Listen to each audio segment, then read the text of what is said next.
ಶ್ರೀ ಗುರುಭ್ಯೋ ನಮಃ ಪರಮಗುರುಭ್ಯೋ ನಮಃ. ಶ್ರೀಮದಾನಂದತೀರ್ಥ ಭಗವತ್ಪಾದಾಚಾರ್ಯ ಗುರುಭ್ಯೋ ನಮಃ. ಹರಿ ಓಂ.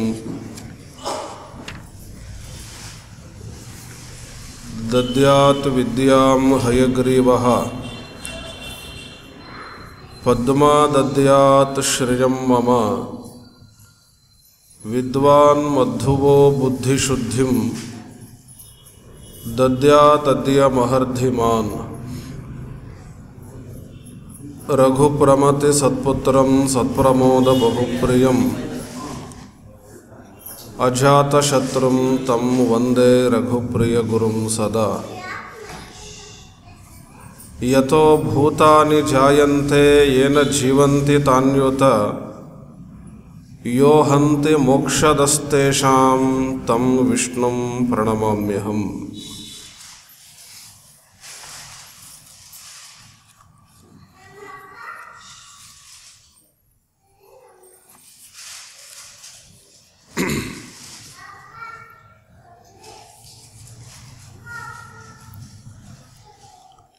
ಸದಾಚಾರ ರತೋಪಿ ಸ್ಯಾತ್ ವಿಷ್ಣು ದೀಕ್ಷಾ ವಿವರ್ಜಿತಃ ಸಚೋರವದ್ ಬಹಿಷ್ಕಾರ್ಯಃ ತಸ್ಮೈ ದತ್ತಂಚ ನಿಷ್ಫಲಂ. ಸ್ವಸ್ತಿಸ್ತು ಸತಾಂ ಅಶೇಷ ಸನ್ಮಂಗಳಾನಿ ಭವಂತು.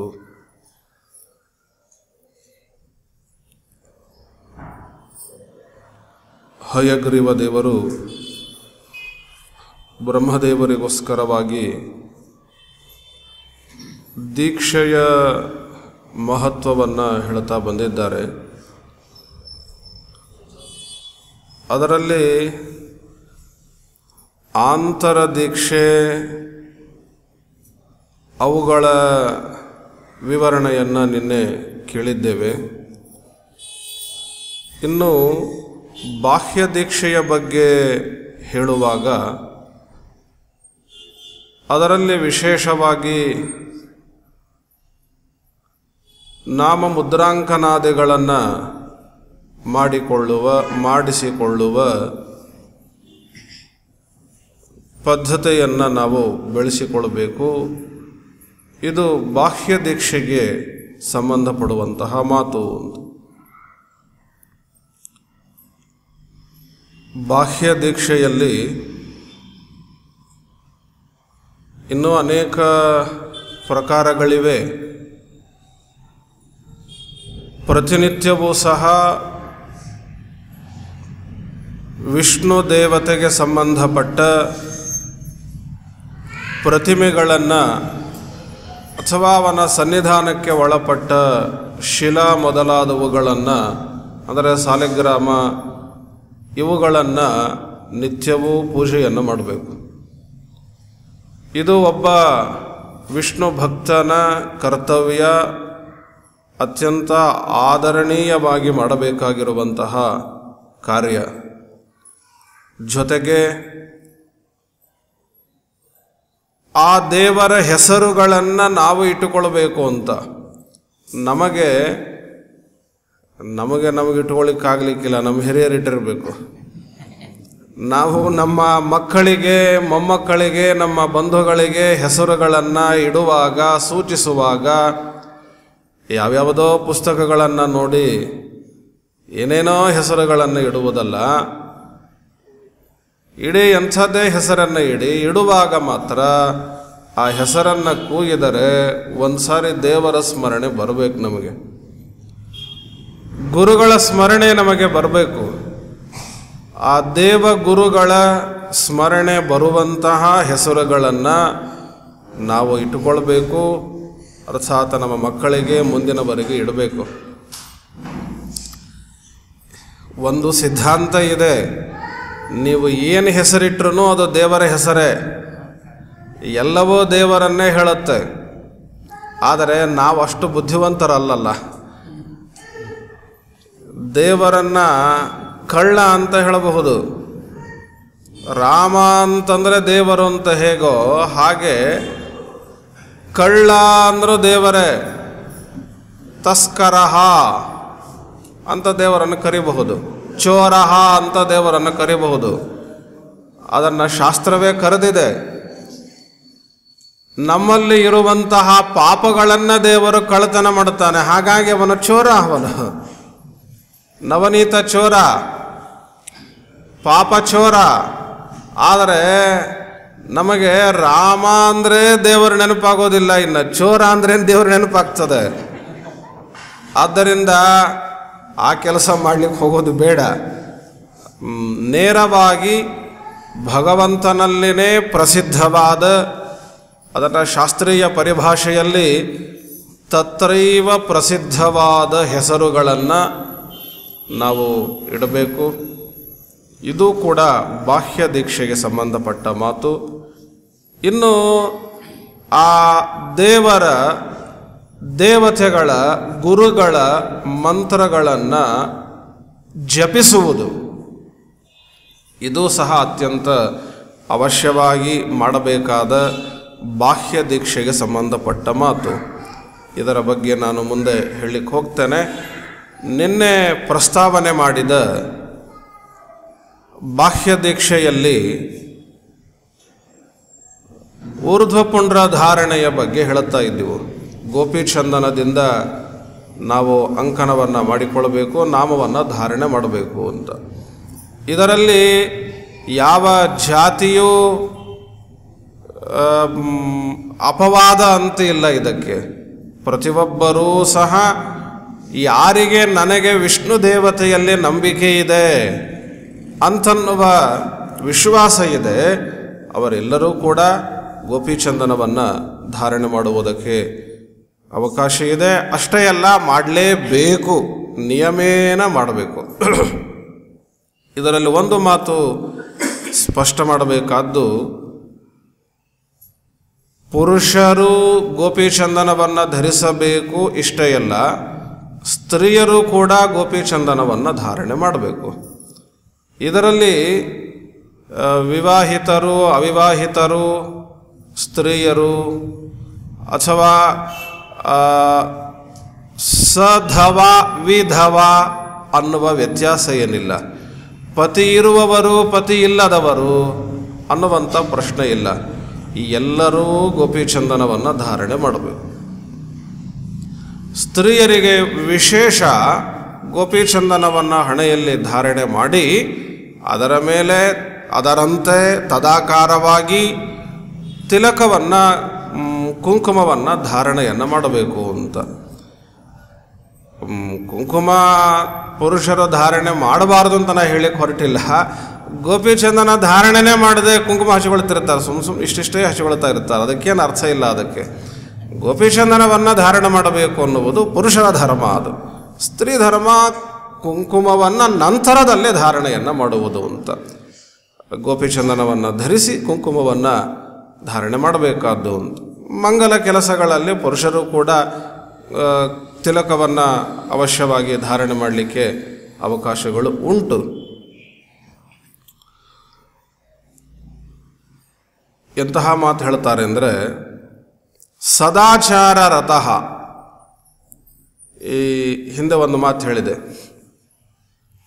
ಗೋಪಿಚಂದನಾದಿಗಳನ್ನು ಧಾರಣೆ ನೋಡಿ, ಇದನ್ನು ನಾವು ಬಿಟ್ಟಿದ್ದೇವೆ, ಪರದೇಶದವರೆಲ್ಲ ಇದನ್ನು ಅನುಸರಣೆ ಮಾಡ್ತಾ ಇದ್ದಾರೆ. ಗೋಪಿಚಂದನದ ಮೇಲೆ ವಿಚಿತ್ರವಾದ ಭಕ್ತಿಯನ್ನು ಬೆಳೆಸಿಕೊಂಡು ಅಂತಾರಾಷ್ಟ್ರೀಯ ಮಟ್ಟದಲ್ಲಿ ಅದರ ಮಹತ್ವವನ್ನು ಪ್ರಚಾರ ಮಾಡುವ ಜನರನ್ನು ಕಾಣ್ತೇವೆ. ಅದರ ಮಹತ್ವ ನಮಗೆ ಗೊತ್ತಾಗಲೇ ಇಲ್ಲ. ಅದು ಅವಶ್ಯವಾಗಿ ಧಾರಣೆಯನ್ನು ಮಾಡಬೇಕು. ಇದರ ಜೊತೆಗೆ ನಿನ್ನೆ ಹೇಳಿದಂತೆ ಗುರುಗಳಿಂದ ಮುದ್ರಾಂಕನವನ್ನು ಮಾಡಿಸಿಕೊಳ್ಳಬೇಕಾದ್ದು. ಗುರುಗಳಿಂದ ಮುದ್ರಾಂಕನವನ್ನು ಮಾಡಿಸಿಕೊಂಡಾಗ ಅದಕ್ಕೆ ಬಹಳಷ್ಟು ಫಲ ಇದೆ, ಪುಣ್ಯ ಇದೆ. ಇನ್ನು ಇದರ ಬಗ್ಗೆ ಹೇಳ್ತೇನೆ. ಒಂದು ಮಾತು ದೇವರು ಹೇಳೋದು, ಸದಾಚಾರ ರತಃ. ಒಬ್ಬ ವಿದ್ವಾಂಸ ಇದ್ದಾನೆ, ದೊಡ್ಡ ವಿದ್ವಾಂಸ, ಭಾರೀ ಬುದ್ಧಿವಂತ, 4 ವೇದಗಳನ್ನು ಬಲ್ಲವ, ವೇದಾಂತಗಳನ್ನು ತಿಳಿದವ, ಸಶಾಸ್ತ್ರಗಳನ್ನು ಬಲ್ಲವ, 10 ಜನಕ್ಕೆ ಹೇಳುವವ, ಜೊತೆಗೆ ಶಾಸ್ತ್ರೋಕ್ತವಾದ ರೀತಿಯಲ್ಲಿ ಶ್ರುತಿ ಸ್ಮೃತಿ ಪುರಾಣಗಳು ಹೇಳುವ ರೀತಿಯಲ್ಲಿ ಜೀವನವನ್ನೂ ಮಾಡ್ತಾ ಇದ್ದಾನೆ. ಸದಾಚಾರ ನಿಷ್ಠನೂ ಆಗಿದ್ದಾನೆ ಅಂತಿದ್ದರೂ ಕೂಡ ಒಂದು ವೇಳೆ ಗುರುಗಳಿಂದ ಮುದ್ರಾಂಕನವನ್ನು ಮಾಡಿಸಿಕೊಳ್ಳಲಿಲ್ಲ ಅಂತಾದರೆ ಅದು ಯಾವುದೂ ಪ್ರಯೋಜನಕ್ಕೆ ಬಾರದ್ದು ಅಂತ ಎಂತಹ ಮಾತು ಹೇಳ್ತಾರೆ.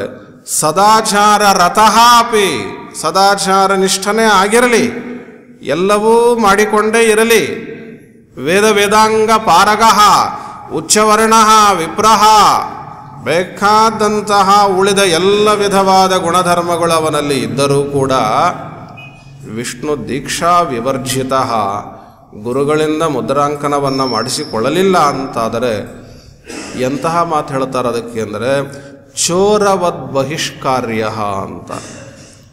ಕಳ್ಳನನ್ನು ಹೇಗೆ ಹಿಡಿದು ದೂರದಲ್ಲಿ ನಾವು ಇಡುತ್ತೇವೋ ಹಾಗೆ ಇಡಬೇಕು ಅಂತಾರೆ. ಮಾಡಲಿಕ್ಕೆ ಹೋಗಬಾರ್ದು, ಆದರೆ ಅಷ್ಟು ನೀಚವಾದ ಸ್ಥಾನವನ್ನು ಹೇಳ್ತಾರೆ. ಹಾಗಾಗಿ ಮುದ್ರಾಂಕನವನ್ನು ಮಾಡಿಕೊಳ್ಳಬೇಕಾದ್ದು.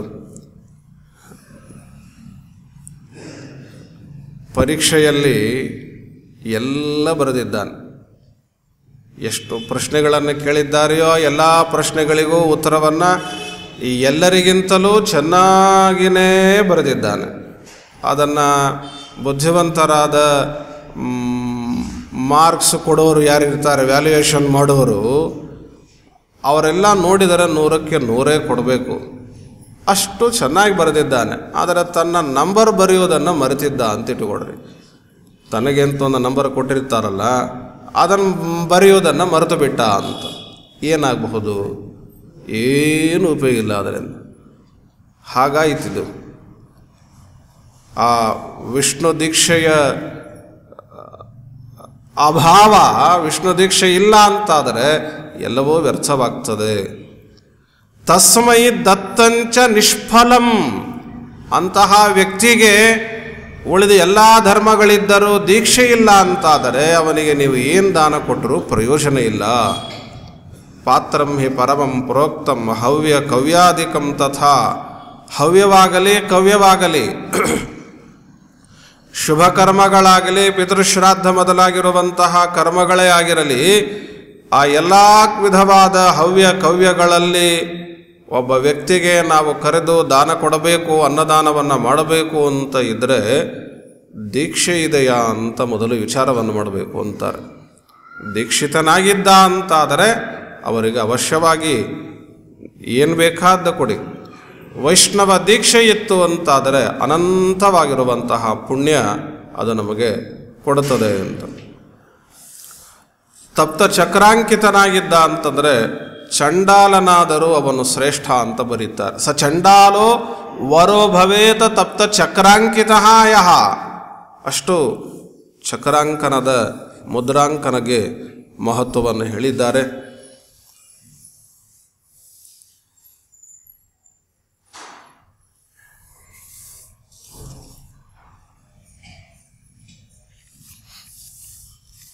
ಇನ್ನು ಗಂಗಾದಿ ತೀರ್ಥಗಳಿಗೆ ಹೋದಾಗ, ಕ್ಷೇತ್ರಗಳಿಗೆ ಹೋದಾಗ ಗುರುಗಳ ಭೇಟಿ ಆಯಿತು ಆಕಸ್ಮಿಕವಾಗಿ ಅಂತಾದರೆ ಆಗ ಮುದ್ರಾಂಕನವನ್ನು ಮಾಡಿಸಿಕೊಳ್ಬೇಕು, ದೀಕ್ಷೆಯನ್ನು ಪಡಿಬೇಕು. ನಿನ್ನೆ ಹೇಳಿದೆ, ಆಷಾಢ ಮಾಸದಲ್ಲಿ, ಕಾರ್ತಿಕ ಮಾಸದಲ್ಲಿ, ಏಕಾದಶಿಯಾದಿ ತಿಥಿಗಳಲ್ಲಿ ಗುರುಗಳಿಂದ ಮುದ್ರಾಂಕನವನ್ನು ಪಡಿಬೇಕು ಅಂತ. ಅದು ವಿಶೇಷ ಆಯಿತು. ಜೊತೆಗೆ ಕ್ಷೇತ್ರದ ನಿಮಿತ್ತವಾಗಿ ಕ್ಷೇತ್ರಗಳಿಗೆ ಹೋದಾಗ ಗುರುಗಳ ಸಹವಾಸ ಆಯಿತು, ಸಮಾಗಮ ಆಯಿತು ಅಂದರೆ ಅಲ್ಲಿನೂ ಕೂಡ ಮುದ್ರಾಂಕನವನ್ನು ಮಾಡಿಸಿಕೊಳ್ಬೇಕು. ಇನ್ನೂ ವಿಶೇಷ ಗ್ರಹಣದ ಕಾಲಗಳಲ್ಲಿ, ಗ್ರಹಣದ ಸಮಯ ಇತ್ತು ಅಂತಂದರೆ ಆಗಲೂ ಗುರುಗಳಿಂದ ಮುದ್ರಾಂಕನವನ್ನು ಮಾಡಿಸಿಕೊಳ್ಳಬೇಕು, ದೀಕ್ಷೆಯನ್ನು ಪಡಿಬೇಕು. ಅದು ಹೆಚ್ಚಿನ ಪುಣ್ಯವನ್ನು ಕೊಡುತ್ತೆ. ನಾಮಕರಣ, ಉಪನಯನ, ವಿವಾಹ ಇವುದೆಲ್ಲವೂ ಕೂಡ ಕುಲಗುರುಗಳಿಂದ ಉಪದೇಶವನ್ನು ಪಡೆಯುವಾಗ. ಇನ್ನೊಂದು ಸ್ವಾರಸ್ಯ, ಉಪದೇಶ ಪಡೆಯುವಾಗ ಈಗ ನಮಗೆ ರಾಮ ಮಂತ್ರದ ಜಪ ಮಾಡಬೇಕು ಅಂತ ಆಸೆ ಆಯಿತು, ಕೃಷ್ಣ ಮಂತ್ರದ ಜಪ ಮಾಡಬೇಕು ಅಂತ ಅಪೇಕ್ಷೆಯಾಗಿದೆ. ಮಂತ್ರ ಜಪಿಸಬೇಕು ಅಂತಂದಾಗ ಮಂತ್ರದ ಪುಸ್ತಕ ಇದೆ, ಅದು ಹೇಗಿದೆ ಅಂತ ರಾಮ ರಾಮ ರಾಮ ಅಂತಂದರೆ ಆಗೋದಿಲ್ಲ. ಅದು ಸ್ಮರಣೆ ಬೇರೆ, ಜಪ ಬೇರೆ. ಸ್ಮರಣೆ ಮಾಡಲಿಕ್ಕೆ ಯಾವ ನಿಯಮಗಳಿಲ್ಲ. ಜಪ ಮಾಡಬೇಕು ಅಂದರೆ ನಿಯಮಗಳು ಬಹಳ.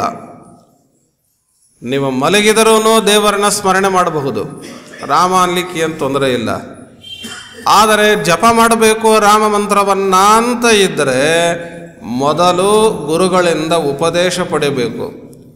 ಆಯಾ ಮಂತ್ರಗಳನ್ನು ಜಪಿಸಿ ಸಿದ್ಧ ಪಡೆದವರು ಇರ್ತಾರಲ್ಲ, ಅವರಿಂದ ನಾವು ಉಪದೇಶವನ್ನು ಪಡೆದು ಅದಕ್ಕೆ ಸಂಬಂಧಪಟ್ಟಂತೆ ಹಿಂದೆ ಮುಂದೆ ಪದ್ಧತಿಗಳನ್ನು ಹೇಳಿದ್ದಾರಲ್ಲ, ಪ್ರಾಣಾಯಾಮಾದಿಗಳು, ಅಂಗನ್ಯಾಸಗಳು, ಕರನ್ಯಾಸಗಳು, ಧ್ಯಾನ ಶ್ಲೋಕಗಳು, ಇವುಗಳನ್ನೆಲ್ಲ ಪಠಣ ಮಾಡಿ ಮಂತ್ರವನ್ನು ಜಪಿಸಬೇಕು ಅಂತ. ಸಂಖ್ಯೆಯ ನಿಯಮ ಇದೆ, ಆಸನದ ನಿಯಮ ಇದೆ. ಯಾವುದಕ್ಕೆ? ನಾಮವನ್ನು ಜಪ ಮಾಡಲಿಕ್ಕೆ.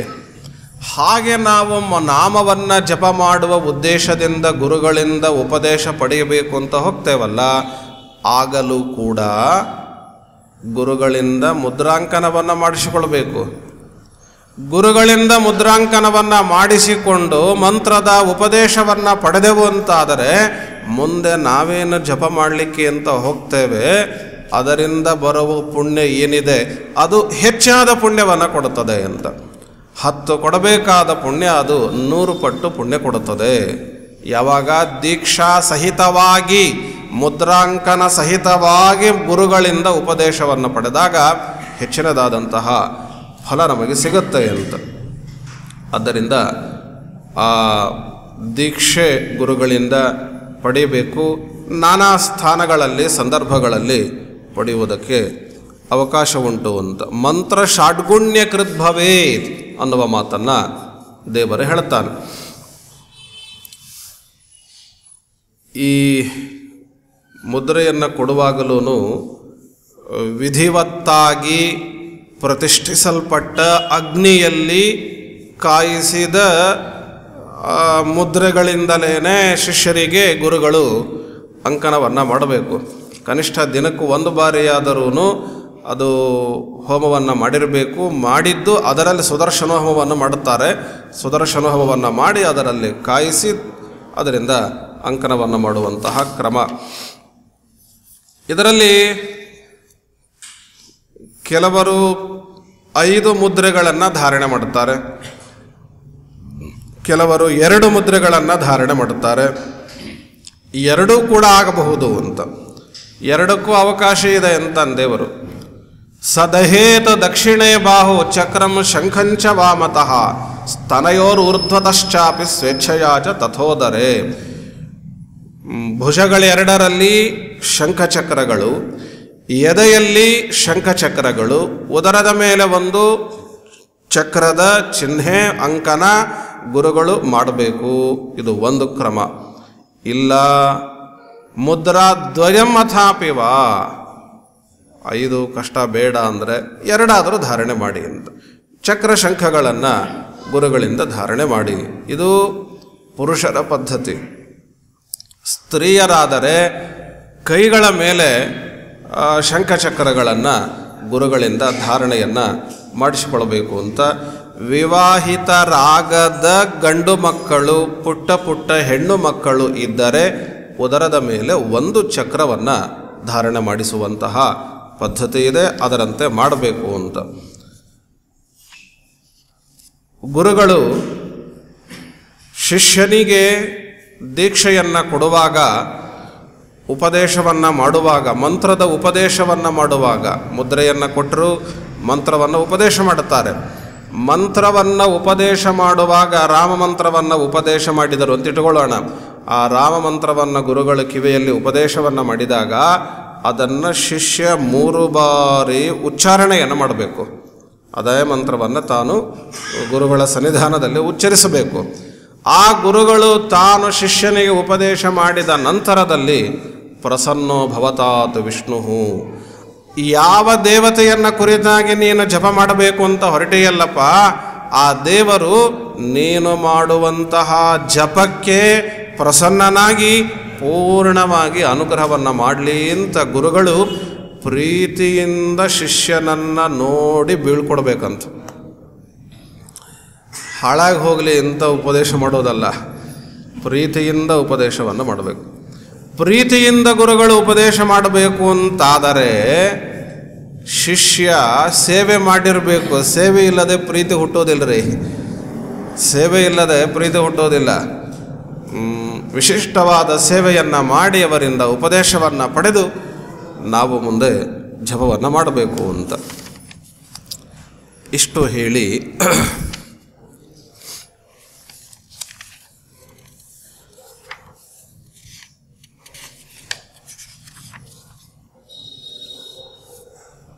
ದೀಕ್ಷೆಯನ್ನು ಪಡೆದ ಭಗವದ್ಭಕ್ತನಾದವ ಈ ಗುಣಗಳನ್ನು ಬೆಳೆಸಿಕೊಳ್ಳಬೇಕು. ಒಂದು ಸಾರಿ ದೀಕ್ಷೆ ಪಡೆದು ಬಿಟ್ಟೆ ನಾ ಇನ್ನೇನು ಬೇಕಾದ ಮಾಡಬಹುದು ಅನ್ನಬಾರದು. ನಿತ್ಯವೂ ತೀರ್ಥ ಸೇವಾ ಪರನಾಗಿ ಇರಬೇಕು. ತೀರ್ಥಕ್ಷೇತ್ರಗಳನ್ನು ಸಂದರ್ಶನವನ್ನು ಮಾಡಬೇಕು. ತೀರ್ಥ ಅಂದರೆ ಶಾಸ್ತ್ರ ಅಂತನೂ ಅರ್ಥ ಇದೆ. ಶಾಸ್ತ್ರಾವಮರ್ಶನವನ್ನು ಮಾಡಬೇಕು. ತೀರ್ಥರು ಅಂತಂದರೆ ತಂದೆ ತಾಯಿಗಳು ಅಂತ ಕರೆಯುತ್ತಾರೆ. ತೀರ್ಥರೂಪರು ಅಂತ ಹೇಳ್ತಾರೆ ತಂದೆಯನ್ನು. ಹಾಗಾಗಿ ಆ ಗುರುಗಳನ್ನು ತಂದೆಯನ್ನು ತೀರ್ಥರು ಅಂದರೆ ಗುರುಗಳಾಗಬಹುದು. ಆನಂದ ತೀರ್ಥರು ಎಲ್ಲ ಸ್ವಾಮಿಗಳ ಯತಿಗಳ ಜೊತೆಯಲ್ಲೇ ತೀರ್ಥರು ಅಂತ ಇರುತ್ತದೆ. ಆ ತೀರ್ಥರನ್ನು ಸೇವೆ ಮಾಡಬೇಕು, ಗುರುಗಳನ್ನು ಸೇವೆ ಮಾಡಬೇಕು, ತಂದೆ ತಾಯರನ್ನು ಸೇವೆ ಮಾಡಬೇಕು, ಸತ್ಶಾಸ್ತ್ರದ ಅಧ್ಯಯನವನ್ನು ಮಾಡಬೇಕು ಮತ್ತು ನಾವು ಕಾಣುವ ಕ್ಷೇತ್ರಗಳನ್ನು ಸಂದರ್ಶನ ಮಾಡಬೇಕು. ನ್ಯಾಯಾರ್ಜಿತವಾದ ಧನವನ್ನು ಸಂಪಾದನೆ ಮಾಡಬೇಕು. ಇದು ಭಗವದ್ಭಕ್ತನ ಲಕ್ಷಣ ಅಂತಾರೆ. ಭಾರೀ ಭಕ್ತಿ ದೇವರಲ್ಲಿ, ಗುಡಿಗಳಿಗೆ ಮಠಗಳಿಗೆ ಹೋದಾಗ, ಅದರಿಂದ ಹೊರಗೆ ಹೋದಾಗ ಉಳಿದ ಸಮಯಗಳಲ್ಲಿ ಅನ್ಯಾಯದ ಕೆಲಸಗಳನ್ನು ಮಾಡಿಕೊಂಡು ಇದ್ದ ಅಂತಾದರೆ ಆ ಭಕ್ತಿಗೆ ಏನೂ ಅರ್ಥ ಇಲ್ಲ. ಅದಕ್ಕೆ ನ್ಯಾಯೋಪಾರ್ಜಿತವಾದ ರೀತಿಯಲ್ಲಿ ಸಂಪಾದನೆಯನ್ನು ಮಾಡಬೇಕು. ಯೋಗ್ಯವಾದ ರೀತಿಯಲ್ಲಿ ಮೋಸ ಮಾಡಿ ಜೀವನವನ್ನು ಮಾಡುವುದು ಭಗವದ್ಭಕ್ತನ ಲಕ್ಷಣವಲ್ಲ. ಅಸಜ್ಜನರ ದುಷ್ಟಜನರ ಜೊತೆಯಲ್ಲೇ ಸಹವಾಸವನ್ನು ಮಾಡಬೇಡಿ ಅಂತಾರೆ. ಇದನ್ನು ನಾವು ಕಾಣಬೇಕು ಭೀಮಸೇನ ದೇವರಲ್ಲಿ. ಮಹಾಭಾರತದಲ್ಲಿ ಭೀಮಸೇನನ ಪರಿಚಯವನ್ನು ನಾವು ನೋಡುತ್ತಾ ಹೋದರೆ, ಮಾಡಿಕೊಂಡರೆ, ಮೊದಲಿಂದ ಕೊನೆಯವರೆಗೂ ನೋಡಿದರೆ ಒಬ್ಬ ಭಗವಂತನ ಕೃಷ್ಣನ ದ್ವೇಷಿಗಳು ಭೀಮಸೇನನ ಸ್ನೇಹಿತರಾಗಿದ್ದರು ಅಂತಿಲ್ಲ. ಉಳಿದವರಿಗೆ ಕೃಷ್ಣ ದ್ವೇಷಿಗಳು ಸ್ನೇಹಿತರಾಗಿ ಇದ್ದದ್ದು ಇದೆ, ಪ್ರೀತಿಯನ್ನು ಮಾಡಿದ್ದು ಇದೆ. ಧರ್ಮರಾಜನಿಗೆ ಕೃಷ್ಣನ ಮೇಲೆ ಅಪಾರವಾದ ಪ್ರೀತಿ ಇತ್ತು, ಭಕ್ತಿ ಇತ್ತು. ಆದರೆ ಕೆಲವು ಸನ್ನಿವೇಶಗಳಲ್ಲಿ, ಸಂದರ್ಭಗಳಲ್ಲಿ ದುರ್ಯೋಧನನ ಮೇಲೇನೂ ಪ್ರೀತಿ ಮಾಡ್ತಿದ್ದ. ಅವನು ಅಯೋಗ್ಯರ ಮೇಲೇನೂ ಸ್ನೇಹವನ್ನು ಮಾಡ್ತಾ ಇದ್ದ. ಭೀಮಸೇನ ದೇವರು ಇದನ್ನು ಎಂದೂ ಮಾಡಲಿಲ್ಲ, ಒಂದು ಕಾಲಕ್ಕೂ ಮಾಡಲಿಲ್ಲ. ಅವನು ವಿಷ್ಣು ರಹಸ್ಯ ಹೇಳಿಕೊಡುತ್ತದೆ. ದೇವರಂತಾನೆ, ನಾವು ನಮ್ಮ ಸ್ನೇಹಿತರ ಗುಂಪು ಎಂಥದ್ದು ಇಟ್ಟುಕೊಳ್ಬೇಕು ಅಂದರೆ ಭಗವದ್ಭಕ್ತರನ್ನು ನಮ್ಮ ಸ್ನೇಹಿತರನ್ನಾಗಿ ಮಾಡಿಕೊಳ್ಬೇಕು. ಪ್ರಯತ್ನ ಮಾಡಿ ದುಷ್ಟರ ಸಹವಾಸವನ್ನು ಬಿಡಬೇಕು ಅಂತಾರೆ. ಕಪಿಲ ಗೀತೆಯಲ್ಲಿ ದೇವರು ಹೇಳುವಾಗ ಸಂಘ ದೋಷ ಹರಾಹಿತೆ, ದುಷ್ಟ ಜನರನ್ನು ಸಹವಾಸ ಮಾಡಿದ್ದರಿಂದ ಬಂದ ಪಾಪದ ಪರಿಹಾರವೂ ಆಗುತ್ತೆ. ಯಾವಾಗ ಅಂದರೆ ಭಗವದ್ಭಕ್ತರ ಸಹವಾಸವನ್ನು ಮಾಡಿದಾಗ. ಸಜ್ಜನರ ಸಹವಾಸವನ್ನು ಮಾಡಿದಾಗ ದುಷ್ಟರ ಸಹವಾಸ ಮಾಡಿದ್ದರಿಂದ ಬಂದ ಪಾಪವು ಹೊರಟು ಹೋಗ್ತದೆ. ಅದಕ್ಕಾಗಿ ಸಜ್ಜನರ ಸಹವಾಸವನ್ನು ಮಾಡುವಂತ ಇದು ಕೂಡ ಭಗವದ್ಭಕ್ತನ ಲಕ್ಷಣ. ಆಸ್ತಿಕ್ಯ ಬುದ್ಧಿ ಇರಬೇಕು. ಇನ್ನೊಂದು ದೊಡ್ಡದಾದಂತಹ ಲಕ್ಷಣ, ಗುಣ ಭಗವದ್ಭಕ್ತರಲ್ಲಿ ಇರಬೇಕಾದ್ದು ಅಂದರೆ ಪಶ್ಚಾತ್ತಾಪೋ ಹಿ ಪಾತಕಾತ್. ತಪ್ಪು ಮಾಡುತ್ತೇವೆ, ಮಾಡದವರು ಯಾರೂ ಇಲ್ಲ ಬಹುಶಃ ವಾಯುದೇವರನ್ನು ಬಿಟ್ಟರೆ ಸಾಧಕ ವರ್ಗದಲ್ಲಿ. ಎಲ್ಲರೂ ತಪ್ಪು ಮಾಡೋರೇನೆ. ಆದರೆ ತಪ್ಪು ಮಾಡಿದ ಮೇಲೆ ಅದನ್ನು ಸರಿ ಅಂತ ವಾದಿಸಬಾರದು. ವಿಮರ್ಶೆಯನ್ನು ಮಾಡಿಕೊಂಡು ಪಶ್ಚಾತ್ತಾಪವನ್ನು ಹೊಂದಬೇಕು. ಅಯ್ಯೋ ಎಂಥ ತಪ್ಪು ಮಾಡಿದೆ, ನಾನು ಮಾಡಬಾರ್ದಾಗಿತ್ತು, ದೇವರೇ ಬಹಳ ತಪ್ಪು ಮಾಡಿದ್ದೇನೆ, ಕ್ಷಮೆ ಕೇಳಿಕೊಳ್ಬೇಕು. ಇದು ಒಬ್ಬ ಸಜ್ಜನನ ಭಗವದ್ಭಕ್ತನ ಲಕ್ಷಣ ಅಂತಾರೆ. ಈ ಗುಣ ನಮ್ಮಲ್ಲಿ ಬೆಳಿಬೇಕು ಅಂತಾರೆ. ನಾನೇನು ತಪ್ಪು ಮಾಡಿದ್ದೇನೆ ಅಂತಲೇ ಹೋದರೆ ಏನು ಮಾಡೋದು? ಅದು ಅಲ್ಲ, ಭಗವದ್ಭಕ್ತರ ಲಕ್ಷಣ ಅಲ್ಲ ಅಂತಾರೆ.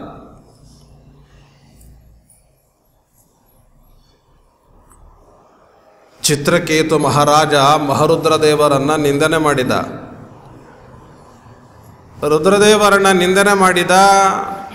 ರುದ್ರದೇವರಿಗೆ ಪಾಪ ಸುಮ್ಮನೆ ಇದ್ಬಿಟ್ರು. ಅವರ ಮನಸ್ಸಿಗೆ ಹಚ್ಚಿಕೊಳ್ಳಿಲ್ಲ. ನಮ್ಮ ಹುಡುಗ ಏನೋ ಅಂತಿರ್ತಾನೆ ಬಿಡು ಅಂದ್ಬಿಟ್ರು ಅವರು, ನಮ್ಮವ ಅಂತ. ಆದರೆ ಪಾರ್ವತಿಗೆ ಸಹನೆ ಆಗಲಿಲ್ಲ. ತಕ್ಷಣ ಶಾಪ ಕೊಟ್ಟುಬಿಟ್ರಂತ. ದುಷ್ಟ ರಾಕ್ಷಸನಾಗಿ ಹುಟ್ಟು, ನೀನು ಅಸುರ ಜಾತಿಯಲ್ಲಿ ಹುಟ್ಟು ಅಂತ ಶಾಪ ಕೊಟ್ರಂತ. ಮರು ನಿಮಿಷವೇ ಓಡಿ ಬಂದು ನಮಸ್ಕಾರ ಮಾಡಿ ತಾಯಿಯಲ್ಲಿ ಕ್ಷಮೆ ಕೇಳಿದ ಚಿತ್ರಕೇತು. ಅಮ್ಮ, ನಾನು ತಪ್ಪು ಮಾಡಿದ್ದೇನೆ, ಶಿಕ್ಷೆ ಕೊಟ್ಟಿದ್ದೀರಿ. ನಾನು ಮಾಡಿದ್ದು ತಪ್ಪು ಅಂತ ನನಗೆ ಗೊತ್ತಾಗಿದೆ, ನನ್ನನ್ನು ಕ್ಷಮಿಸು ಅಂತ ಕೇಳ್ತಾರೆ. ಇದು ಕ್ರಮ. ಅದನ್ನು ಬಿಟ್ಟು ನೀನು ಹೇಗೆ ಶಾಪ ಕೊಟ್ಟು ಅಂತ ಅವರನ್ನೇ ವಿರೋಧ ಮಾಡಿದರೆ ಏನು ಮಾಡೋದು? ಅದನ್ನು ಮಾಡಬಾರದು ಅಂತಾರೆ. ತಪ್ಪು ಮಾಡಲೇಬಾರದು. ಮಾಡಿದ್ದಿದ್ದರೆ, ಮಾಡುವ ಪ್ರಸಂಗ ಬಂದರೆ, ಮಾಡಿದ್ದೇ ಆದಲ್ಲಿ ಅದನ್ನು ಕ್ಷಮೆ ಕೇಳಿಕೊಂಡು ಪಶ್ಚಾತ್ತಾಪವನ್ನು ಹೊಂದಬೇಕು. ಎಲ್ಲರಿಗೂ ಪ್ರಿಯನಾಗಬೇಕು, ಎಲ್ಲರೊಂದಿಗೂ ಒಳ್ಳೆಯ ಮಾತುಗಳನ್ನು ಆಡಬೇಕು, ಯಾರನ್ನೂ ದ್ವೇಷವನ್ನು ಮಾಡುವಂತೆ ಇಲ್ಲ.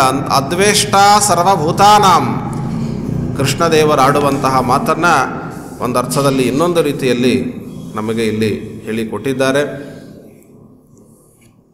ಜಪದ ಬಗ್ಗೆ ಹಿಂದೆ ನಾನು ಹೇಳ್ತಾ ಇದ್ದೆ. ಮಂತ್ರಗಳನ್ನು ಜಪಿಸಬೇಕು ಅಂತ. ಯಾವುದೇ ಮಂತ್ರವನ್ನು ಜಪಿಸಿ, ಆ ಮಂತ್ರಗಳನ್ನು ಜಪಿಸುವಾಗ ಅದರ ಅಧಿಕಾರದ ಬಗ್ಗೆಯೂ ನಾವು ವಿಮರ್ಶೆಯನ್ನು ಮಾಡಬೇಕು. ಈಗ ಪ್ರಣವ ಮಂತ್ರ ಇದೆ. ಪ್ರಣವ ಮಂತ್ರ ಓಂಕಾರ, ತಾರ ಅಂತಲೂ ಕರೆಯುತ್ತಾರೆ, ಪ್ರಣವ ಅಂತ ಕರೆಯುತ್ತಾರೆ, ಓಂ ಅಂತ ಕರೆಯುತ್ತಾರೆ, ಎಲ್ಲ ಒಂದೇ. ಆ ಪ್ರಣವವನ್ನು ಗುರುಗಳಿಂದ ಉಪದೇಶ ಪಡೆದು ಜಪಿಸಬೇಕು ಅಂತ ಇದ್ದರೆ ಅದು ನಮಗೆ ಅಧಿಕಾರ ಅಲ್ಲ. ಅದು ಮೂಲಭೂತವಾಗಿ ಬ್ರಹ್ಮದೇವರು, ವಾಯುದೇವರು ಜಪಿಸಬೇಕಾದಂತಹ ಮಂತ್ರ. ಅದು ಈಗಿನ ಕಾಲಕ್ಕೆ ಜಪಿಸಬಹುದು ಅಂತಾದರೆ ಸನ್ಯಾಸಿಗಳು ಮಾತ್ರ ಜಪಿಸಬೇಕು ಅಂತಾರೆ. ಸನ್ಯಾಸಿಗಳು ಪ್ರಣವವನ್ನು ಜಪಿಸಬೇಕು. ಪುರುಷರಿಗೆ ಬಹಳಷ್ಟು ಅದಕ್ಕೆ ಅವಕಾಶವನ್ನು ಕೊಟ್ಟಿಲ್ಲ, ಅತೀ ಅಲ್ಪವಾಗಿ ಹೇಳುವುದು ಉಂಟು. ಆದರೆ ಯಾವ ಕಾರಣಕ್ಕೂ ಸ್ತ್ರೀಯರು ಪ್ರಣವದ ಜಪ ಮಾಡಬಾರದು ಅಂತಾರೆ. ಯಾಕೆ ಅಂದರೆ, ಪ್ರಣವದ ಜಪ ಮಾಡುವುದರಿಂದ, ಈಗ ಹಯಗ್ರೀವ ಮಂತ್ರವನ್ನು ಜಪ ಮಾಡಿದರೆ, ವೇದವ್ಯಾಸ ದೇವರ ಮಂತ್ರವನ್ನು ಜಪ ಮಾಡಿದರೆ ಒಳ್ಳೆಯ ಬುದ್ಧಿ ಬರುತ್ತೆ ಅಂತಾರೆ. ಇನ್ನೊಬ್ಬರಿಗೂ ಬುದ್ಧಿ ಬರಲಿ ಅಂತಲೂ ಮಾಡಿರಿ, ನಿಮಗೂ ಬುದ್ಧಿ ಬರಲಿ ಅಂತಲೂ ಮಾಡಿರಿ. ಒಳ್ಳೆ ಜ್ಞಾನ ಬುದ್ಧಿಯನ್ನು ಕೊಡ್ತಾರೆ ಹಯಗ್ರೀವ ದೇವರು, ವೇದವ್ಯಾಸ ದೇವರು. ಆ ಮಂತ್ರಗಳನ್ನು ಜಪಿಸಿದರೆ, ಪ್ರಣವವನ್ನು ಜಪ ಮಾಡಿದರೆ ಏನು ಪ್ರಯೋಜನ, ಏನು ಲಾಭ ಅಂದಾಗ ಸಂಸಾರದಲ್ಲಿ ವಿರಕ್ತಿಯನ್ನು ಕೊಡುತ್ತೆ ಅಂತ ಹೇಳ್ತಾರೆ. ಬದುಕಿನಲ್ಲಿ ವೈರಾಗ್ಯವನ್ನುಂಟು ಮಾಡುವುದು ಪ್ರಣವ ಮಂತ್ರ ಅಂತ. ಈಗ ವಿಚಾರ ಮಾಡಿ, ಆಕಸ್ಮಿಕವಾಗಿ ಪ್ರಣವ ಮಂತ್ರವನ್ನು ಸ್ತ್ರೀಯರು ನಾನು ಮಾಡಲೇಬೇಕು, ಯಾಕೆ ಮಾಡಬಾರ್ದು? ಇವತ್ತು ಹೇಗಿದೆ ಅಂದರೆ, ಏನು ಮಾಡಬೇಕು ಅಂತೇವೆ ಅದು ಬೇಡ, ಏನು ಬೇಡ ಅಂತೇವೆ ಅದು ಯಾಕೆ ಮಾಡಬಾರ್ದು? ಇವತ್ತಿನ ವಿಚಾರನೇ ಹೀಗಿರುಟ್ಟಿದ್ದು.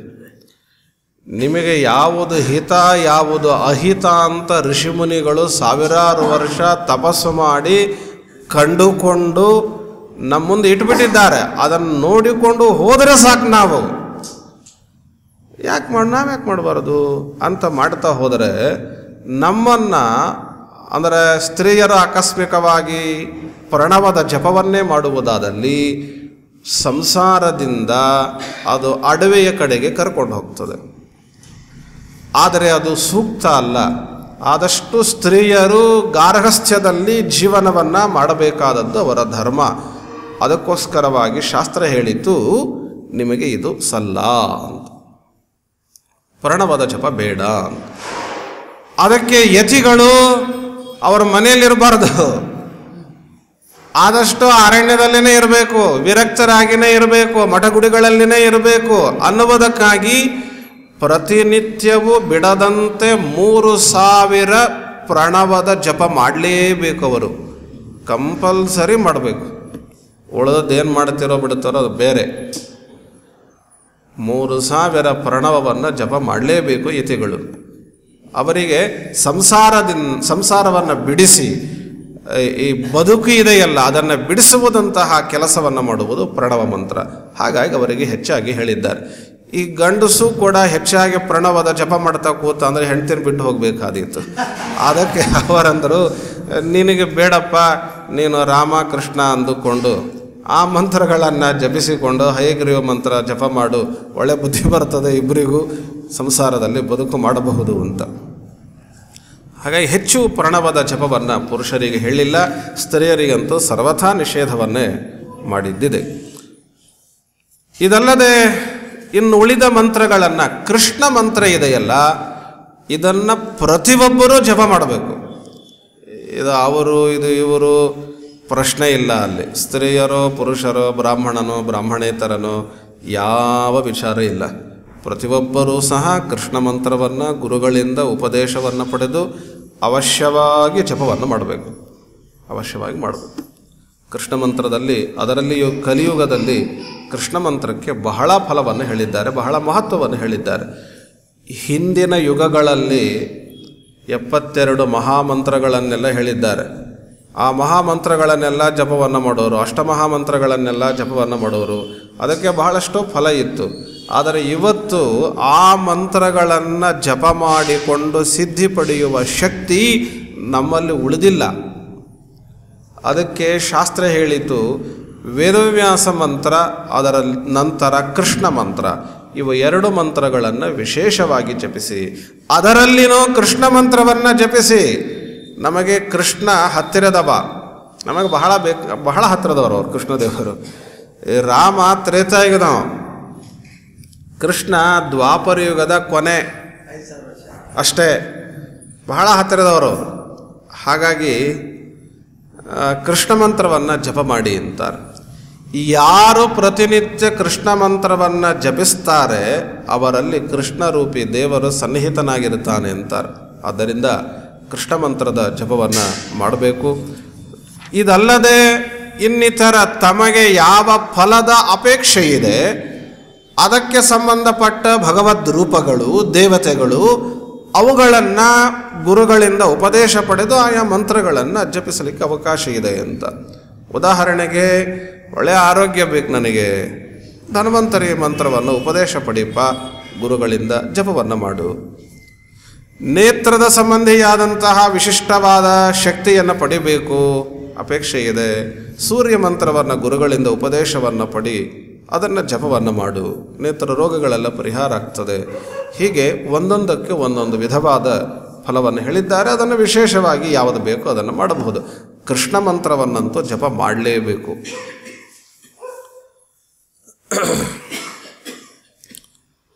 ಆಚಾರ್ಯ ಹೇಳಿದ್ದಾರೆ ಕೃಷ್ಣ ಮಂತ್ರ ಜಪ ಮಾಡಬೇಕು.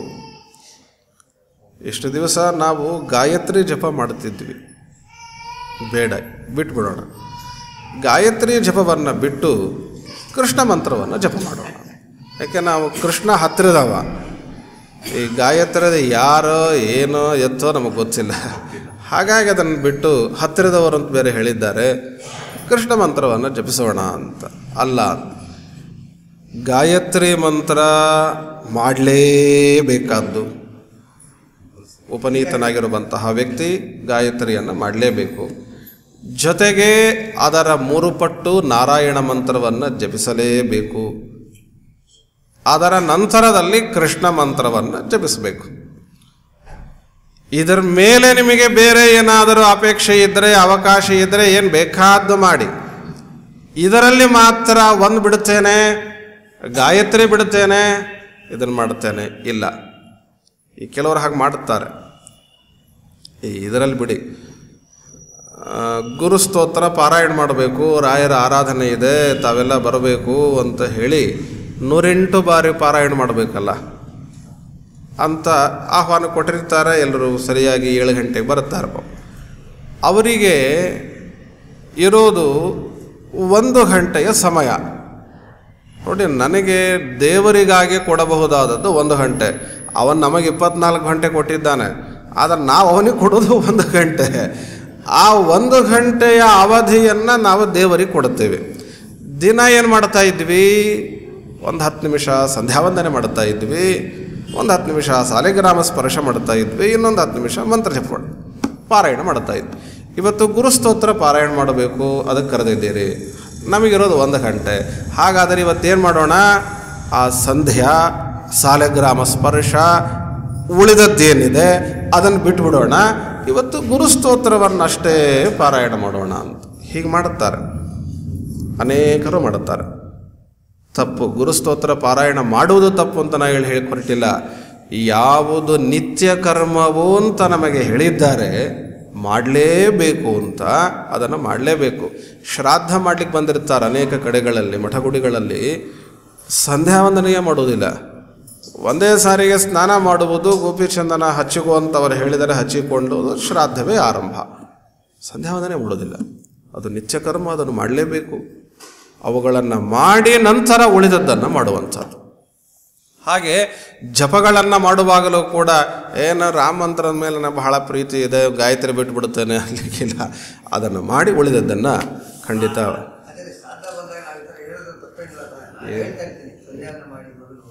ಮಾಡಲೇಬೇಕು. ಕಂಪಲ್ಸರಿ ಖಂಡಿತ ಮಾಡಬೇಕು, ಮಾಡಿಸ್ಬೇಕು.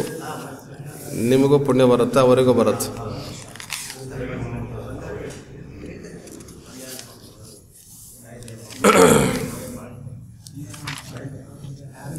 ಇದಿಷ್ಟು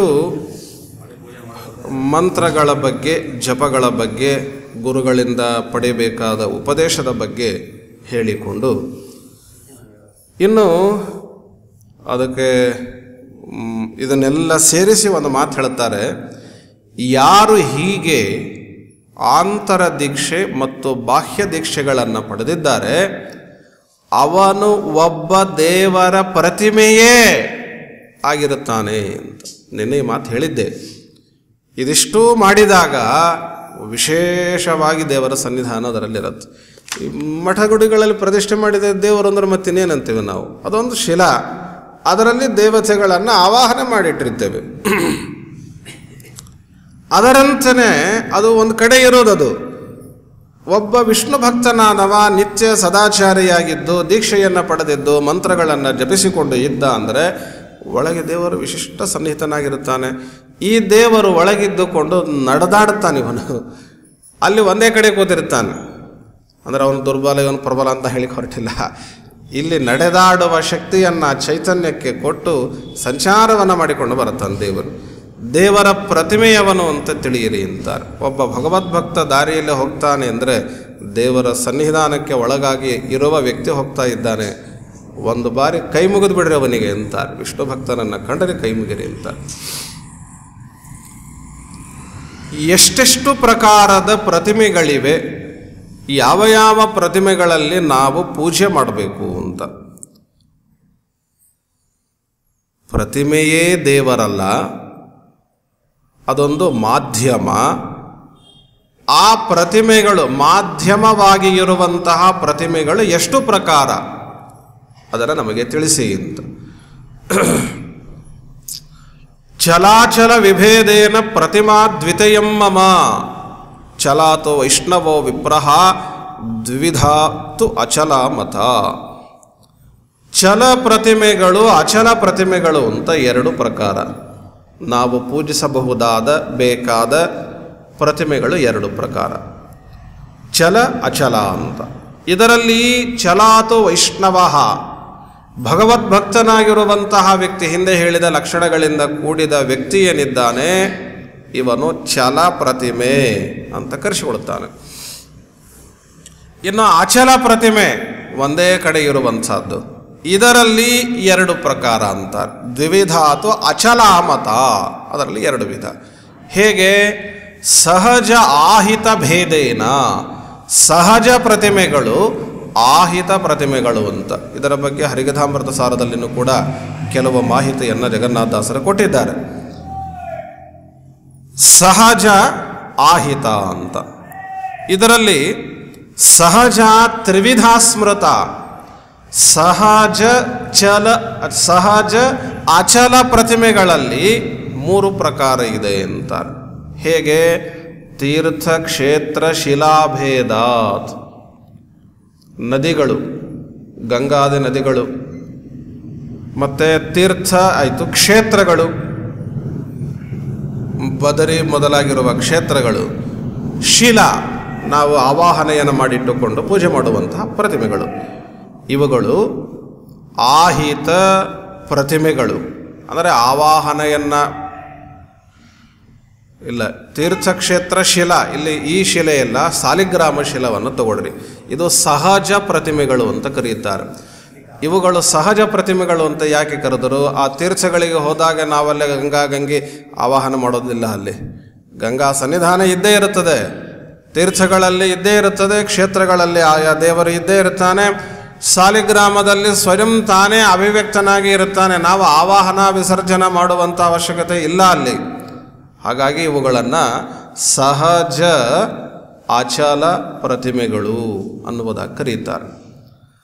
ಆಹಿತ ಅಚಲ ಪ್ರತಿಮೆಗಳು ಅಂದರೆ ಏನರ್ಥ? ಆವಾಹನಾದಿಗಳನ್ನು ಮಾಡಿ ಪೂಜೆಯನ್ನು ಮಾಡುವಂತಹ ಜಡ ಪ್ರತಿಮೆಗಳು ಅಂತ. ಇದರಲ್ಲಿನೂ ಅನೇಕ ಪ್ರಕಾರಗಳನ್ನು ಹೇಳಿದ್ದಾರೆ. ಪ್ರತಿಷ್ಠೆ ಮಾಡಲ್ಪಟ್ಟ ಪ್ರತಿಮೆಗಳಾಗಿರಬಹುದು. ಇಲ್ಲಿ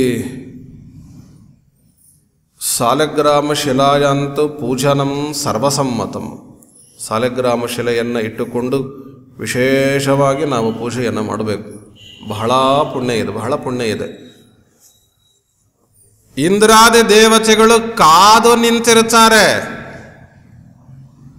ಯಾರಾದರೂ ಒಬ್ಬ ವ್ಯಕ್ತಿ ಭೂಮಿಯಲ್ಲಿ ದೇವರ ಅನುಗ್ರಹದಿಂದ ಹುಟ್ಟಿದ ವ್ಯಕ್ತಿ ಸಾಲಿಗ್ರಾಮ ಸ್ಪರ್ಶವನ್ನು ಮಾಡಿ ಪೂಜೆಯನ್ನು ಮಾಡಿ ಬರ್ತಾನೆ. ಸಾಲಿಗ್ರಾಮವನ್ನು ಮುಟ್ಟಿದ್ದರಿಂದ ಅವನ ಕೈ ಪವಿತ್ರವಾಗಿದೆ. ಅಂತಹ ವ್ಯಕ್ತಿಯ ಕೈಯನ್ನು ಮುಟ್ಟಬೇಕು ಅಂತ ದೇವತೆಗಳು ಕಾದಿರ್ತಾರಂತ. ಸಾಲಿಗ್ರಾಮ ಶಿಲಾಸ್ಪರ್ಶಂ ಯೇ ಕುರುವಂತಿ ದಿನೇ ದಿನೇ ವಾಂಛಂತೆ ಕರ ಸಂಸ್ಪರ್ಶಂ ತೇಷಾಂ ದೇವಾಸ್ಸ ವಾಸವಾಹ. ದೇವತೆಗಳು ಕಾದಿರ್ತಾರೆ ಅಂತ. ಪಾಪ ಅವರ ಊರಲ್ಲಿ ಶಾಲಿಗ್ರಾಮ ಇಲ್ಲ ಕಾಣಿಸುತ್ತೆ ಅಂತಹ ಏನು ತಿಳಿಬೇಕಿಲ್ಲ. ಅವರು ಪೂಜೆ ಮಾಡ್ತಾ ಇಲ್ಲ ಅಂತ ಅನಿಸುತ್ತೆ ಅಂತೇನು ತಿಳಿಬೇಕಿಲ್ಲ. ಸಾಲಿಗ್ರಾಮದ ಸ್ಪರ್ಶದ ಮಹತ್ವವನ್ನು ನಮಗೆ ಹೇಳ್ತಾರೆ. ಆಚಾರ್ಯರು ಹೇಳ್ತಾರೆ,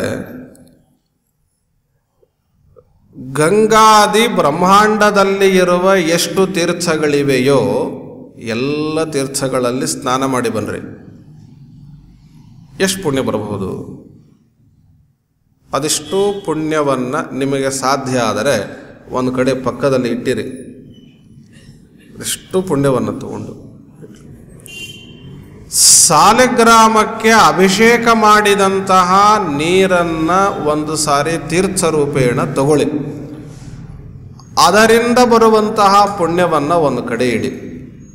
ಎರಡನ್ನೂ ತೂಕ ಮಾಡಿ ಅದರೊಳಗೆ ಸಾಲಿಗ್ರಾಮಕ್ಕೆ ಅಭಿಷೇಕ ಮಾಡಿದ್ದರಿಂದ ಬಂದ ಪುಣ್ಯ ಏನಿದೆಯಲ್ಲ, ತೀರ್ಥವನ್ನು ತೆಗೆದುಕೊಂಡು ಬಂದದ್ದರಿಂದ ಬರುವಂಥ ಪುಣ್ಯ ಅದರ 16ನೇ 1 ಭಾಗಕ್ಕೂ ಸಮವಲ್ಲ. ಸಮಸ್ತ ಬ್ರಹ್ಮಾಂಡದಲ್ಲಿ ಇರುವಂತಹ ತೀರ್ಥಗಳಲ್ಲಿ ಸ್ನಾನ ಮಾಡಿ ಬಂದರೆ ಬರುವ ಪುಣ್ಯ ಅಂತ. ಒಂದು ನದಿ, ಒಂದು ತೀರ್ಥ, ಒಂದು ಕ್ಷೇತ್ರ ಹೇಳ್ತಾ ಇಲ್ಲ, ಎಲ್ಲ ತೀರ್ಥಗಳದ್ದು ಸೇರಿಸಿ ಹೇಳ್ತಾರೆ ಆ ಮಾತನ್ನು. ಸ್ವಾರಸ್ಯ ಏನು ಅಂದರೆ, ನಮಗೆ ನಮ್ಮ ಮನೆಯಲ್ಲಿನೇ ಸಾಲಿಗ್ರಾಮಕ್ಕೆ ಅಭಿಷೇಕ ಮಾಡಿ ತೀರ್ಥ ಕೊಡ್ತೇವೆ ಅಂದರೆ ನಮಗೆ ವಿಶ್ವಾಸ ಬರೋದಿಲ್ಲ. 10,000 ರೂಪಾಯಿ ಖರ್ಚು ಮಾಡಿ ಅಲ್ಲಿ ಗಂಗೆಗೆ ಹೋದ್ರೇ ನಮಗೆ ವಿಶೇಷ ಭಕ್ತಿ. ಇದೇ ದುರಂತ. ಇದು ನಮ್ದು ಏನು ಅಂದರೆ ಸುಲಭವಾಗಿ ಆಗುತ್ತೆ ಅಂದರೆ ನಮ್ದು ಏನು ಕಾಣಿಸೋದಿಲ್ಲ. ಅದರಲ್ಲಿ ಕಷ್ಟವಾಗಿ ಆಗುತ್ತೆ ಅಂದರೆ ಏನೋ ಇದೆ ಇದರಲ್ಲಿ ಅಂತ ಒಂದು ದೊಡ್ಡದಾದಂತಹ ಮಾನಸಿಕ ದೋಷ ಇದು. ಅನುಸಂಧಾನವನ್ನು ಮಾಡಿ ಆ ಪುಣ್ಯದ ವಿಚಾರವನ್ನು ತಿಳಿದು ಸಾಲಿಗ್ರಾಮಕ್ಕೆ ಅಭಿಷೇಕ ಮಾಡಿದ ತೀರ್ಥವನ್ನು ತಗೊಂಡ್ರೆ ಏನು ಪುಣ್ಯ ಹೇಳುತ್ತಾರೆ, ಅಷ್ಟು ಪುಣ್ಯ ಇದೆ. ಸಾನ್ನಿಧ್ಯಂ ಮಮನ ಅಪೈತಿ, ಯಾವುದೇ ಕಾರಣಕ್ಕೂ ಸಾಲಿಗ್ರಾಮದಲ್ಲಿ ನನ್ನ ಸನ್ನಿಧಾನ ಹೋಗೋದಿಲ್ಲ ಅಂತಾನೆ. ಪ್ರತಿಮೆಗಳಲ್ಲಿ ಸನ್ನಿಧಾನ ಹೋಗುತ್ತೆ, ಆವಾಹನಾದಿಗಳನ್ನು ಮಾಡಿದಂತಹ ಪ್ರತಿಮೆಗಳಲ್ಲಿ ಸನ್ನಿಧಾನ ಹೋಗುತ್ತೆ. ಕೆಲವು ಕಾರಣಗಳಿಂದ ತಂದೆಯ ಮಾತನ್ನು ಕೇಳದ, ತಾಯಿಯ ಮಾತನ್ನು ಕೇಳದ, ಗುರುಗಳನ್ನು ವಿರೋಧ ಮಾಡುವ ದುಷ್ಟ ವಿಚಾರಗಳನ್ನು ಮನಸ್ಸಿನಲ್ಲಿ ತುಂಬಿಕೊಂಡಂತಹ ವ್ಯಕ್ತಿ ಏನಾದರೂ ಈ ರೀತಿಯ ಪ್ರತಿಮೆಗಳನ್ನು ಸ್ಪರ್ಶ ಮಾಡಿದರೆ ಸನ್ನಿಧಾನ ಹೊರಟು ಹೋಗುತ್ತೆ ಅಂತಾರೆ. ಕಪ್ಪು ಬಟ್ಟೆಯ ಸ್ಪರ್ಶ ಆಗಬಾರದು ಪ್ರತಿಮೆಗಳಿಗೆ. ದೀಪಕ್ಕೆ ಅಂತ ಇಟ್ಟ ಎಣ್ಣೆಯ ಸ್ಪರ್ಶ ಆಗಬಾರದು ಪ್ರತಿಮೆಗಳಿಗೆ. ಇಂತಹ 10 ನಿಯಮಗಳನ್ನು ಹೇಳುತ್ತಾರೆ. ಹಾಗೇನಾದರೂ ಆದರೆ ಸನ್ನಿಧಾನ ಹೊರಟು ಹೋಗುತ್ತೆ. ನೀವು ಏನು ಬೇಕಾದ್ದು ಮಾಡಿ, ಸಾಲಿಗ್ರಾಮದಲ್ಲಿ ಏನು ಮಾಡಿದರೂ ಹೋಗೋದಿಲ್ಲ ಸನ್ನಿಧಾನ ಅಂತ. ಅಷ್ಟು ಸನ್ನಿಧಾನ ಇದೆ ಅದರಲ್ಲಿ. ಅವಶ್ಯವಾಗಿ ಸಾಲಿಗ್ರಾಮ ಸ್ಪರ್ಶವನ್ನು ಮಾಡಬೇಕು, ಪೂಜೆಯನ್ನು ಮಾಡಬೇಕು. ಷೋಡಶೋಪಚಾರ ಪೂಜೆಯನ್ನು ತಿಳಿದುಕೊಂಡು ಅದರಂತೆ ಅವಶ್ಯವಾಗಿ ಮಾಡಬೇಕು. 3 ಹೊತ್ತು ಮಾಡಬೇಕು.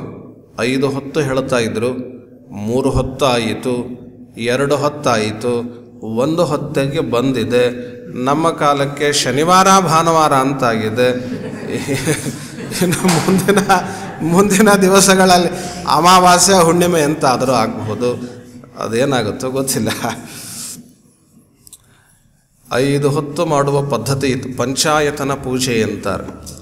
ಇದು ನಮ್ಮದು. 5 ಹೊತ್ತು ಬೇರೆಯವರು ಮಾಡ್ತಾ ಇದ್ದಾರೆ. ಅದು ನಮ್ಮದದು 5 ಹೊತ್ತಿನ ಪೂಜೆ. 5 ಹೊತ್ತಿಂದ ನಮ್ಮದದು. 3 ಹೊತ್ತಿಗೆ ಹೇಳಿದರು, ಬೇಡ ಕನಿಷ್ಠ 2 ಹೊತ್ತಾದರೂ ಮಾಡಿ, ಬೇಡ 1 ಹೊತ್ತಾದರೂ ಮಾಡಪ್ಪ, ಮಾಡದೇ ಇರಬೇಡ ಅಂತಾರೆ. ಮಾಡದೇ ಇರಬೇಡ. ಹೆಚ್ಚಿನ ಮಂತ್ರ ಗೊತ್ತಿಲ್ಲ, ಬೇಡ, ನಾರಾಯಣ ಮಂತ್ರವನ್ನು ಜಪಿಸು, ಪಠಿಸು, ನೀರು ಹಾಕು, ಅಭಿಷೇಕವನ್ನು ಮಾಡು, ತೀರ್ಥ ಅಂತ ತಗೋ, ನೈವೇದ್ಯ ಅಂತ ಮಾಡು, ಪ್ರಸಾದ ಅಂತ ಮಾಡು. 5 ನಿಮಿಷ ಅಷ್ಟಾದರೂ ಆರಂಭವನ್ನು ಮಾಡಿ ಅಂತಾರೆ ಶಾಸ್ತ್ರದಲ್ಲಿ. ಸೌವರ್ಣೀಂ ರಾಜತೀಂ ತಾಮ್ರೀಂ ಯಾಂ ಕಾಂಚಿದ್ವಾ ಶಿಲಾಮಯೀಂ ಸ್ವಧ್ಯಾನಾನುಸಾರೇಣ ನಿರ್ಮಿತ ಪ್ರತಿಮಾಹಿತ. ಆಹಿತ ಪ್ರತಿಮೆಗಳು ಅಂತೇನಿವೆ, ಇದರಲ್ಲಿ ಸುವರ್ಣದ್ದು ಬೇಕಿದ್ದರೆ ಮಾಡಿಸಿಕೊಳ್ಳಬಹುದು. ಶಕ್ತಿ ಹೆಚ್ಚಾಗಿದ್ದರೆ ಸುವರ್ಣದ್ದಾಗಬಹುದು, ಸುವರ್ಣದ ಕೋಟಾದರೂ ಆಗಬಹುದು. ಸುವರ್ಣಂ ಸೌವರ್ಣೀಂ ರಾಜತೀಂ, ಬೆಳೆಯದಾಗಬಹುದು ಪ್ರತಿಮೆಗಳು. ತಾಮ್ರದ್ದಾಗಬಹುದು, ಪಂಚಲೋಹದ್ದು ಮಾಡಿಸಿಕೊಳ್ಳುವ ಪದ್ಧತಿ ಇದೆ. ಆದರೆ ಈ ಕಬ್ಬಿಣದ್ದು, ಸೀಸದ್ದು ಇಂಥದ್ದಾಗಬಾರದು ಅಂತ. ಕಟ್ಟಿಗೆಯದ್ದು ವಿಶೇಷವಾಗಿ ಈ ದೇವಸ್ಥಾನಗಳಲ್ಲಿ ಪೂಜೆಯನ್ನು ಮಾಡುವುದಕ್ಕೆ ಹೆಚ್ಚು ಪ್ರಶಸ್ತ ಅಂತ ಪ್ರಾಚೀನ ಪದ್ಧತಿ, ನಿಯಮ. ಅದರಂತೆ ಮಾಡಬೇಕು.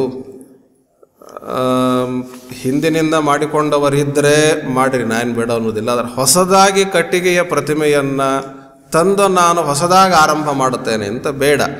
ಅದು ಕಟ್ಟಿಗೆಯ ಪ್ರತಿಮೆಗಳು, ದಾರು ಪ್ರತಿಮೆಗಳು ಪ್ರಾಚೀನ ದೇವಸ್ಥಾನಗಳಲ್ಲಿನೇ ವಿಶೇಷವಾಗಿ ಪೂಜೆ ಮಾಡಬೇಕಾದ್ದು.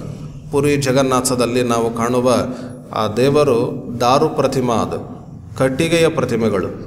ಅಂಥಲ್ಲಿ ವಿಶೇಷವಾಗಿ ಪೂಜೆಯನ್ನು ಮಾಡುವುದಕ್ಕೆ ಅರ್ಹವಾದವುಗಳು. ಅದರಂತೆ ಈ ರಂಗನಾಥನೇ ಮೊದಲಾಗಿರುವ ಮಲಗಿದ ದೇವರ ಪೂಜೆಗಳು, ಇವುಗಳು ಕೂಡ ಆದಷ್ಟು ದೇವಸ್ಥಾನಗಳಲ್ಲಿ ಪೂಜೆ ಮಾಡುವುದಕ್ಕೆ ಅರ್ಹ ಅಂತ ಹೇಳುತ್ತಾರೆ. ಮತ್ತು ಆ ಮಾತು ಸೇರಿಸಿಕೊಳ್ಳ, ಅಯ್ಯೋ ನಮ್ಮ ತಾತ ಮಾಡಿಕೊಂಡು ಬಂದಿದ್ರಲ್ಲ, ಏನು ಮಾಡಲಿ ಅಂತ. ತಾತ ಮಾಡಿಕೊಂಡು ಬಂದಿದ್ದರೆ ಇಟ್ಕೊಡ್ರಿ, ಹೊಸದಾಗಿ ನೀವು ಶುರು ಮಾಡಲಿಕ್ಕೆ ಹೋಗಬೇಡಿ. ಇಷ್ಟೇ. ನಮಗೂ ಕಾಣಿಸ್ತೋ, ಚೆಂದಾಗಿ ಕಾಣಿಸ್ತೋ ರಂಗನಾಥನ ಪ್ರತಿಮೆ, ಶ್ರೀರಂಗಕ್ಕೆ ಹೋಗಿದ್ವಿ, ತಂದು ಇಟ್ಕೊಂಡು ಪೂಜೆ ಮಾಡುತ್ತೇವೆ, ಬೇಡ ಅಂತ. ರಂಗನಾಥನ ಸ್ಮರಣೆ ಮಾಡಿ, ಫೋಟೋ ಇಟ್ಟುಕೊಡ್ರಿ, ನಮಸ್ಕಾರ ಮಾಡಿ. ಆದರೆ ಪ್ರತಿಮೆಯನ್ನು ಇಟ್ಟುಕೊಂಡು ಪೂಜೆ ಮಾಡುತ್ತೇವೆ ಅಂತನ್ನುವುದು ಪ್ರಶಸ್ತವಲ್ಲ ಅಂತ ಶಾಸ್ತ್ರದ ಅಭಿಪ್ರಾಯ. ಇನ್ನು ಉಳಿದದ್ದು ರಾಮನೋ ಕೃಷ್ಣನೋ ನಿಂತದ್ದೋ ಕೂತದ್ದೋ ನಡೆದಾಡೋದು ಬೇಕಿದ್ದರೆ ಆ ಪ್ರತಿಮೆಗಳನ್ನು ಪೂಜೆಯನ್ನು ಮಾಡಬಹುದು.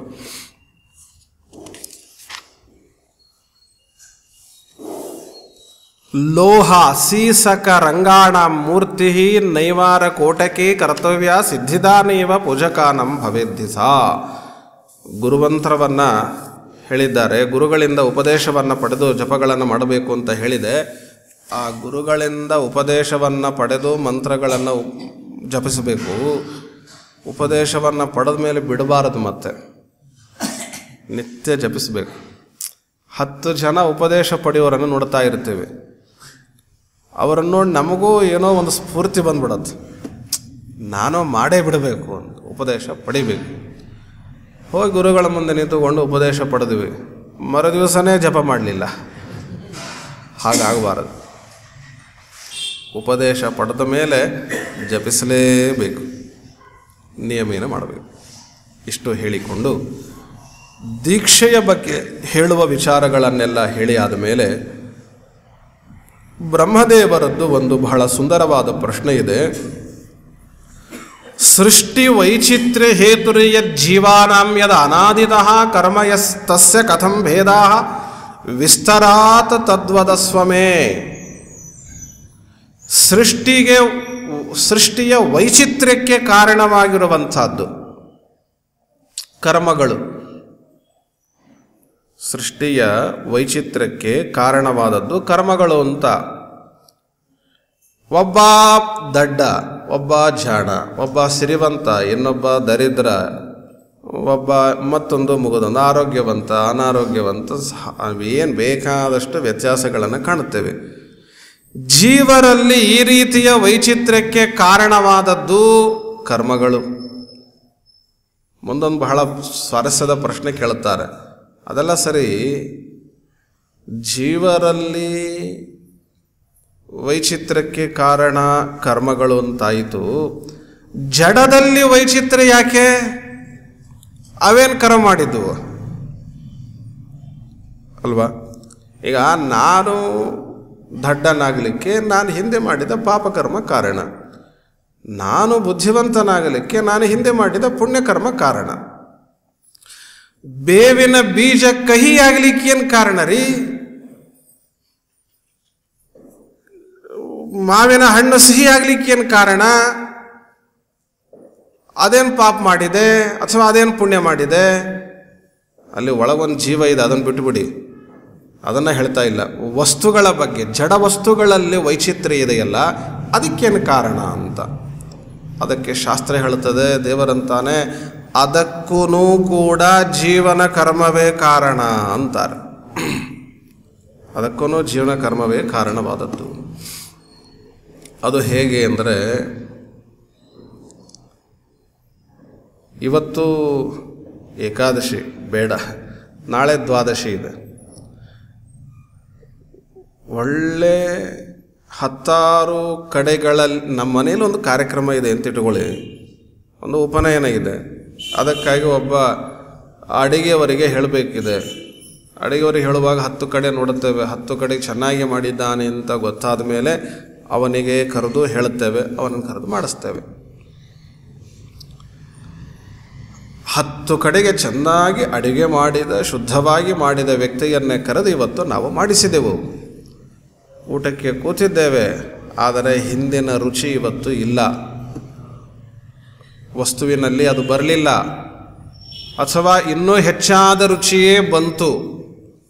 ಯಾಕೆ ಅಂದರೆ ನಾವು ಮಾಡಿದ ಕರ್ಮ ಕಾರಣ. ಅಲ್ಲಿ ಇವನಿಗೆ, ಈ ಮಹಾನುಭಾವ ಹಿಂದಿನ ಜನ್ಮದಲ್ಲಿ ಇವತ್ತಿನ ದಿವಸ ಖಾರವನ್ನು ತಿಂದು ಕಷ್ಟಪಡಲಿ ಅಂತ ಇದೆ. ಅದಕ್ಕಾಗಿ ಆ ಅಡಿಗೆವನಲ್ಲಿ ದೇವರು ಕೂತುಕೊಂಡು ಖಾರವನ್ನು ಹೆಚ್ಚಾಕುವಂತ ಪ್ರೇರಣೆ ಮಾಡುತ್ತಾನೆ. ಖಾರ ಬೀಳುತ್ತಲ್ಲಿ. ಖಾರ ಆ ಅನುಭವ ನಮಗೆ ಕೊಡುವುದಕ್ಕೆ ಏನು ಕಾರಣ ಅಂದರೆ ಅದು ನಮ್ಮದೇ ಕಾರಣ. ಅದು ನಮ್ಮ ಕರ್ಮವೇ ವಸ್ತುವಿನಲ್ಲಿ, ಜಡ ವಸ್ತುಗಳಲ್ಲಿಯೂ ಕೂಡ ಇರುವಂತಹ ವೈಚಿತ್ರ್ಯಕ್ಕೆ ಕಾರಣ. ಹಿಂದಿನ ಜನ್ಮದಲ್ಲಿ ಏನೋ ಪುಣ್ಯವನ್ನು ಮಾಡಿದ್ದೇವೆ, ಆ ನಿಮಿತ್ತದಿಂದ ಸುಂದರವಾದ ಹೂವುಗಳನ್ನು, ಸುಂದರವಾದ ದೃಶ್ಯವನ್ನು, ಪ್ರಕೃತಿಯನ್ನು ನೋಡುವ ಭಾಗ್ಯ ನಮಗೆ ಇವತ್ತು ಸಿಗುತ್ತದೆ. ಆ ಪ್ರಕೃತಿಯಲ್ಲಿ ಆ ಸೌಂದರ್ಯ, ಹೂವಿನಲ್ಲಿ ಆ ಸೌಂದರ್ಯ ದೇವರು ಯಾಕೆ ಇಟ್ಟ ಅಂದರೆ ನಾವು ಮಾಡಿದ ಕರ್ಮ ಅದಕ್ಕೆ ಕಾರಣ. ಇವನು ನೋಡಬೇಕಲ್ಲಪ್ಪ ಸುಂದರವಾದ ವಸ್ತುವನ್ನು, ಅಂಥ ದೇವರು ಅವುಗಳನ್ನು ಸೃಷ್ಟಿ ಮಾಡಿದ ಅಂತ. ನಾವು ಕೆಟ್ಟ ಕೆಲಸ ಮಾಡಿದ್ದೇವೆ, ಕೆಟ್ಟ ದೃಶ್ಯ ನೋಡಬೇಕು ಅನ್ನುವುದಕ್ಕಾಗಿಯೇ ಹಿಂದೆ ಮಾಡಿದ ಪಾಪಕರ್ಮ, ಅದಕ್ಕೋಸ್ಕರ ಅದಕ್ಕೆ ಕೆಟ್ಟ ದೃಶ್ಯಗಳನ್ನು ದೇವರು ಸೃಷ್ಟಿ ಮಾಡಿಟ್ಟ. ಜಡದಲ್ಲಿ ವೈಚಿತ್ರ್ಯಕ್ಕೂ ಕಾರಣ ನಮ್ಮ ಕರ್ಮವೇ. ಇದೇನು ಕರ್ಮ ನೋಡ್ರಿ ಇದು. ಜೀವನ ಸ್ವರೂಪದೊಳಗೆ ಜೀವನದ್ದಂತೂ ಕರ್ಮಗಳು ಅವನ ವೈಚಿತ್ರ್ಯಕ್ಕೂ ಅವುಗಳು ಕಾರಣವಾಗ್ತದೆ ಅಂತ. ಈ ಕರ್ಮಗಳು ಅಂತೇನಿವೆ ಹಾಗಂದರೇನು, ಅದರಲ್ಲಿ ಎಷ್ಟು ಪ್ರಭೇದಗಳು, ಪಾಪಕರ್ಮ ಪುಣ್ಯಕರ್ಮ, ಪುಣ್ಯಕರ್ಮ ಅಂದ್ರೇನು, ಪಾಪಕರ್ಮ ಅಂದ್ರೇನು, ಅದರ ಪ್ರಭೇದಗಳು, ಇದು ಹೇಗೆ ಅನುಭವಕ್ಕೆ ಬರುತ್ತದೆ, ಇದೆಲ್ಲ ವಿಷಯವನ್ನು ನಾಳೆ ಸಂಜೆ ತಿಳಿಯೋಣ. ಮಧ್ವೇಶಾರ್ಪಣಮಸ್ತು.